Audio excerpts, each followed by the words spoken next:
ছেলেটি যখন গুরুতর আহত অবস্থায়, সে অবস্থাতে সে আমাদের কর্তৃপক্ষকে না জানিয়েই তার ছেলেকে নিয়ে হাসপাতালের দিকে রওনা দেয় এবং প্রতিমধ্যে এই বাচ্চাটি মারা যায়।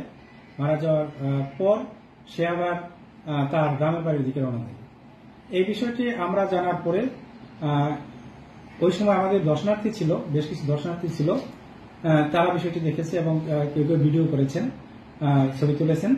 সেই বিষয়টি আমরা জানার পরে যখন এই হাতির মাহুতকে ফোন করলাম, তখন সে আমাদের ঘটনাটি জানাবে। লুকানোর কারণটা কি, মানে আপনাদের কাছে লুকানোর কেন?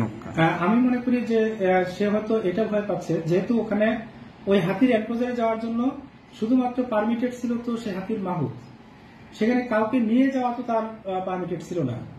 হ্যাঁ, সে হয়তো এটি চিন্তা করতে পারে যে এটা একটা অ্যাডমিনিস্ট্রেটিভ একটা তার উপরে একটা দোষ আসবে এবং সে হয়তো তার চাকরির উপরে কোনো আঘাত আসবে, এরকম তার ভাবনায় থাকতে পারে।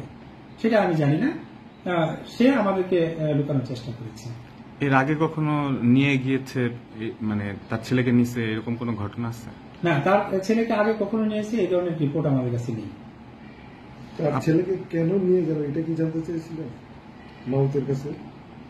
আমরা হ্যাঁ বলেছি, তাকে এখানে জিজ্ঞাসা করার পরে সে বলেছে যে তার এই ছেলেটা, তার যে গ্রামের বাড়ি পুরাওয়া, ওরা আসলে বংশ পরম্পরায় কিন্তু এই হাতির মাহুতের কাজ করে, সেখানে এই ছেলেটা প্রশিক্ষণ নিচ্ছে, সেখানে কিন্তু ছেলেটা প্রশিক্ষণ নিচ্ছে।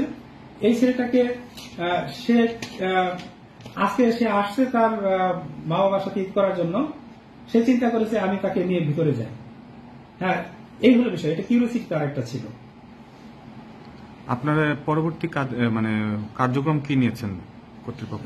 বিষয়টা আমরা জানার পরে এটা আমরা আমাদের স্থানীয় আমরা থানাকে অবহিত করেছি, আমাদের কর্তৃপক্ষকে অবহিত করেছি।